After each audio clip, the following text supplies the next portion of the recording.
Assalamualaikum warahmatullahi wabarakatuh. Selamat siang menjelang sore teman-teman semua dan Ibu dosen Ibu Maria Oktasari MPD yang kami hormati. Pada hari ini kelompok 11 akan mempresentasikan tentang tes prestasi belajar. Sebelumnya, izinkan saya untuk memperkenalkan anggota kelompok saya, yaitu ada Dea Aziza Anshoria sebagai presentator atau pemateri pertama, kemudian ada Faradillah Zarutenisa sebagai presentator atau pemateri kedua, dan saya terakhir Huska Fauzi Yasmin sebagai presentator atau pemateri terakhir, sekaligus moderator pada presentasi hari ini. Baik, sebelum memulai kita berdoa menurut agama masing-masing. Berdoa dimulai. Oke, kita lanjut ya. Selanjutnya saya persilakan kepada Dea. Tes prestasi atau achievement test mulai berkembang ketika Thorndike membuat tes standar pertama untuk mengukur hasil pengajaran sekolah. Di tahun 1923, Stanford Achievement Test adalah yang pertama dipublikasikan. Tes ini dikembangkan oleh Truman L. Kelly, Giles M. Ruch, dan Lewis M. Terman. Tes prestasi belajar adalah suatu perangkat kegiatan atau alat yang dimaksudkan untuk mengukur ketercapaian tujuan pembelajaran yang telah dirancang sebelumnya dalam domain kognitif, efektif, dan psikomotor. Nah, menurut Anastasi tahun 1990, tes prestasi belajar adalah tes yang mengukur pengetahuan yang dimiliki seseorang sebagai akibat adanya program pendidikan maupun program pelatihan. Melalui tes prestasi belajar, dapat diperoleh informasi mengenai perbedaan kemajuan atau tambahan pengetahuan antar peserta didik. Secara umum, tujuan tes prestasi belajar adalah untuk mengukur prestasi belajar siswa dan memberikan kontribusi atau sumbangan terhadap program pengajaran serta motivasi siswa dalam belajar.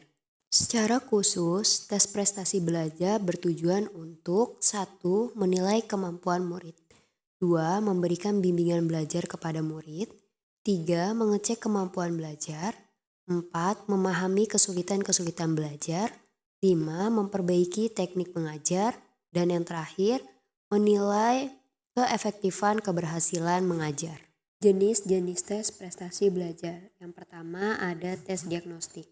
Menurut pendapat Daryanto tahun 2012 menyatakan bahwa tes diagnostik adalah tes yang digunakan untuk mengetahui kelemahan siswa. Sehingga berdasarkan kelemahan tersebut dapat dilakukan pemberian perlakuan yang tepat. Jadi, tes diagnostik dilakukan untuk memperoleh gambaran daya serap siswa terhadap pokok bahasan yang telah diajarkan sebelumnya. Sehingga hasil tes ini dapat dimanfaatkan untuk menentukan proses pembelajaran yang akan dilakukan. Lalu yang kedua ada tes formatif. Menurut pendapat Daryanto tahun 2012, tes formatif berasal dari kata from, yang merupakan istilah formatif yang dimaksudkan untuk mengetahui sejauh mana siswa-siswa telah terbentuk setelah mengikuti suatu program tertentu. Jadi, tes formatif merupakan tes yang dilakukan di akhir proses pembelajaran yang bermanfaat untuk mengetahui sejauh mana pemahaman siswa terhadap suatu pokok bahasan secara menyeluruh, sebagai penguatan bagi siswa dan sebagai bahan untuk mendiagnosa serta memperbaiki kekurangannya dalam proses pembelajaran. Lalu yang ketiga ada tes sumatif. Tes sumatif dilaksanakan pada akhir seluruh kegiatan belajar mengajar. Jihan dan Haris tahun 2013 menyatakan bahwa tujuannya untuk memberitahu guru dan siswa tentang seberapa jauh yang telah dicapai selama 1 triwulan atau semester. Jadi, dalam pengalaman di sekolah, tes sumatif disamakan dengan ulangan akhir semester dan ujian nasional.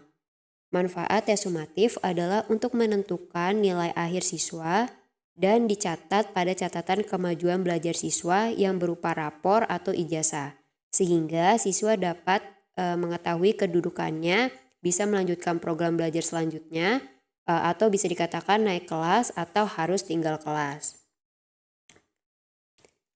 Lalu yang keempat ada tes selektif.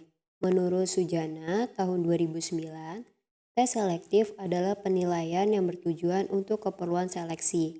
Jadi, tes selektif bermanfaat untuk melakukan seleksi atau penyaringan berdasarkan kriteria yang telah ditetapkan. Contoh tes ini adalah ujian untuk masuk perguruan tinggi dan olimpiade atau perlombaan. Lalu yang terakhir ada tes penempatan. Menurut pendapat Hartino tahun 2009, menyatakan tes penempatan adalah penilaian yang ditujukan untuk mengetahui keterampilan persyaratan yang diperlukan bagi suatu program belajar dan penguasaan belajar seperti yang diprogramkan sebelumnya melalui kegiatan belajar. Tes ini bermanfaat untuk mencocokkan kemampuan yang dimiliki siswa dengan program belajar yang akan diikutinya. Contohnya adalah tes jurusan bagi siswa SMA untuk menyesuaikan kemampuan siswa dengan jurusan yang akan diambil. Selanjutnya, itu ada penggunaan hasil tes.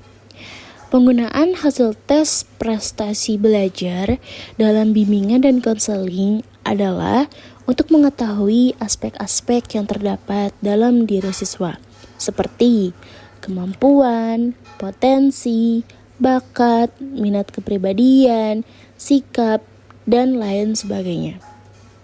Dan dengan begitu, siswa diharapkan dapat mengenal aspek-aspek dirinya sendiri, dan siswa dapat menerima keadaan dirinya dengan objektif.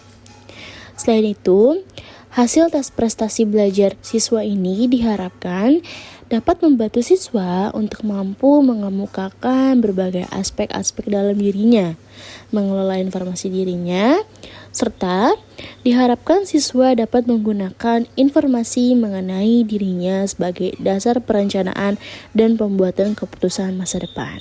Baik, alhamdulillah. Selanjutnya, untuk yang bertanya dipersilakan ke LMS atau WAG ya. Terima kasih semua teman-teman yang sudah menyimak dan Ibu dosen. Saya akhiri. Wassalamualaikum warahmatullahi wabarakatuh.